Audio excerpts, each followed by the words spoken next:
So here I want to show you how you can share this information with families.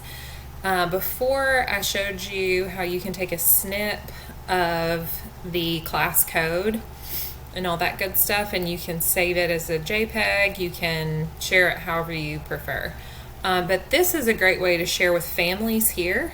If you click the button that says invite families, you can use email. You can also copy a message straight for Remind, which is great. So if you click this one, it's already copied. And so then you can just go to your Remind account and you can paste that right into Remind.